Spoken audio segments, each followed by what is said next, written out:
Monte Carlo simulation is a very powerful and beautifully simple technique despite its fancy name. It was first invented around the time of World War II. It was used as part of the design for the hydrogen bomb actually, and today it's used all over the world in things like medicine, engineering, finance and science.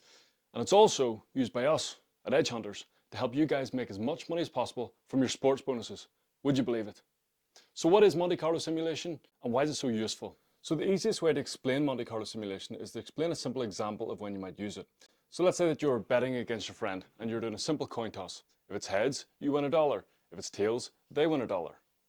Alright, pretty simple. So we can draw out a probability tree for that. And even after 2 or 3 rounds of that game, we can easily work out all of the combinations of things that can happen and the probabilities of each of those outcomes. Okay, new game.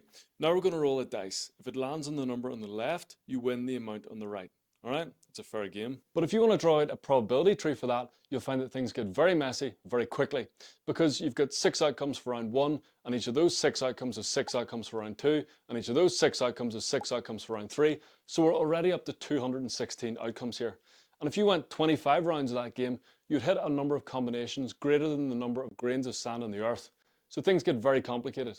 So Monte Carlo simulation comes along and basically says, right, let's just simulate one game where we do, say, 10 rounds of this dice game, and we're going to use a random number generator to determine what the outcome of each dice roll was. Okay, so let's just run one game here. So here's all of our simulated dice rolls, and here's our profit at the end.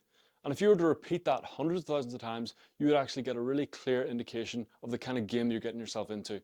You could say, for example, what's the chance of me being $10 or more down at the end of the 10 rounds? Because you could just count the proportion of those simulations that ended up in a loss of $10 or more. So Monte Carlo simulation is taking a very complicated system and saying, well, we don't need to calculate the theoretical probability of every single outcome. Let's just use the law of large numbers here, simulate one game and then repeat that hundreds of thousands of times and observe the outcomes. All right, so it's taking a very complicated system and making it very simple.